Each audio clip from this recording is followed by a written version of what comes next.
الحمد لله رب العالمين وبه استعين واشهد ان لا اله الا الله وحده لا شريك له واشهد ان محمدا عبده ورسوله اما بعد.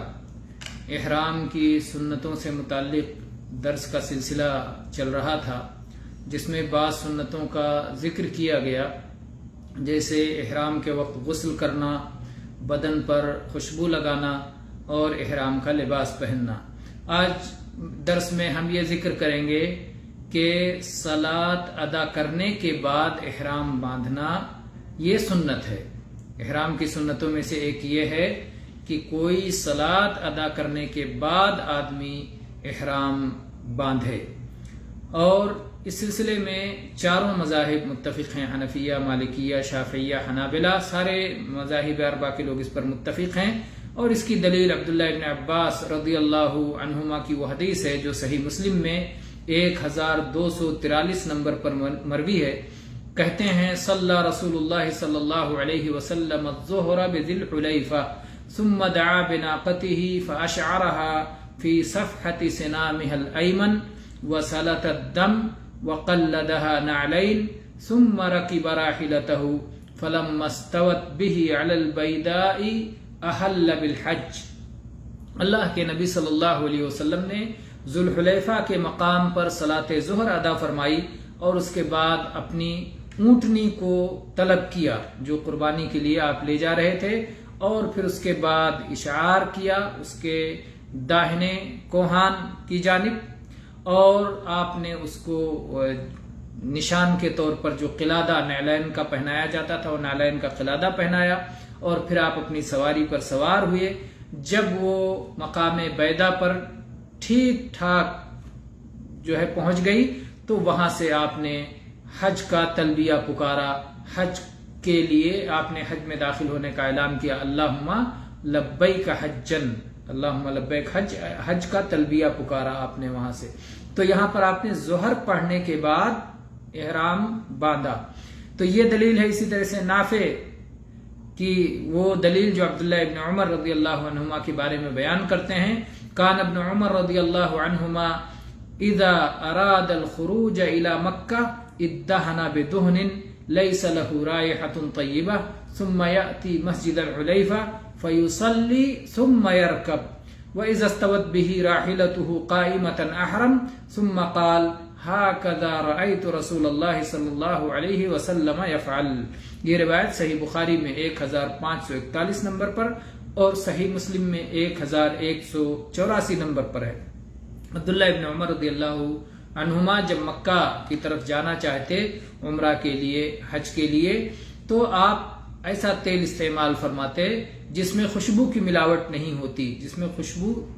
ہوتی، اور اس کے بعد آپ ذوالحلیفہ کی مسجد تشریف لاتے، وہاں پر صلاۃ ادا کرتے. صلاۃ ادا کرنے کے بعد آپ اپنی سواری پر سوار ہوتے، اور جب آپ کی سواری تیار ہو جاتی، ٹھیک ٹھاک کھڑی ہو جاتی، آپ اس پر سوار ہو جاتے، تب پھر وہاں احرام باندھتے، یعنی عمرہ شروع کرنے کا اعلان کرتے اللہم لبیک عمرہ، یا حج شروع کرنے کا اعلان کرتے اللہم لبیک حجن.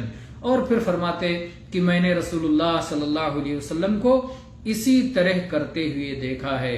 اور اسی طرح سے عبداللہ ابن عمر رضی اللہ عنہما کی روایت جو صحیح مسلم میں 1184 نمبر پر مروی ہے، کہتے ہیں کہ نبی کریم صلی اللہ علیہ وسلم ذوالحلیفہ میں 2 رکعتیں پڑھتے تھے، اور اس کے بعد میں آپ اپنی اونٹنی پر سوار ہو کر کے لبیک پکارتے تھے اور حج کا احرام شروع کرتے تھے. حج احرام میں داخل ہوتے تھے، حج کا احرام باندھتے تھے، یعنی حج کی پابندیاں اپنے اوپر گویا لاگو کرتے تھے. تو صلاۃ پڑھ کر کے احرام باندھنا یہ احرام کی سنتوں میں سے ہے. البتہ ایک سوال یہ، کیا احرام کے لیے کوئی مخصوص صلاح ہے؟ کیا احرام باندھنے کے لیے کوئی مخصوص صلاح ہے؟ تو اس کا جواب یہ ہے کہ احرام باندھنے کے لیے کوئی مخصوص صلاح نہیں ہے کہ کوئی سمجھے کہ احرام کے لیے لاؤ 2 رکعتیں پڑھ لیں، احرام باندھنا اس لیے لاؤ 2 رکعتیں پڑھ لیں. تو احرام کی کوئی مخصوص صلاح نہیں ہے. یہی بات امام احمد سے مروی ہے، بعض شوافع نے بھی کہا ہے، امام ابن تیمیہ اور امام ابن قیم رحمہم اللہ کا ہی اختیار ہے. شیخ البانی رحمہ اللہ بھی اسی طرح کی بات فرماتے ہیں، کہتے ہیں وَلَيْسَ لِلْإِحْرَامِ صَلَاةٌ تَخُصُّهُ، احرام کی کوئی مخصوص صلاح نہیں ہے، لیکن ان ادرکتہ الصلاۃ قبل احرامہ فصلی ثم احرم عقب صلاتہ کان لہ اسوۃ برسول اللہ صلی اللہ علیہ وسلم حیث احرم بعد صلاۃ الظہر۔ مناسک الحج والعمرہ نامی کتاب میں شیخ فرماتے ہیں کہ احرام کی کوئی مخصوص صلاح نہیں ہے، لیکن اگر صلاح کا وقت ہو جائے احرام سے پہلے پھر وہ صلاۃ ادا کرے اور صلاۃ کی ادائیگی کے بعد احرام باندھے تو اس میں رسول اللہ صلی اللہ علیہ وسلم کا اسوہ موجود ہے، کیونکہ آپ نے صلاۃ ظہر کی ادائیگی کے بعد احرام باندھا ہے۔ شیخ ابن عثیمین رحمہ اللہ بھی یہی فرماتے ہیں، اور نبی کریم صلی اللہ علیہ وسلم نے احرام کی کوئی مخصوص صلاۃ نہیں ادا کی، اور آپ سے احرام کے لیے کوئی مخصوص صلاح ثابت نہیں ہے، یعنی قولی عملی کسی اعتبار سے احرام کی کوئی مخصوص رکعتیں آپ سے ثابت نہیں ہے، اس لیے وہ نہیں پڑھا جائے گا۔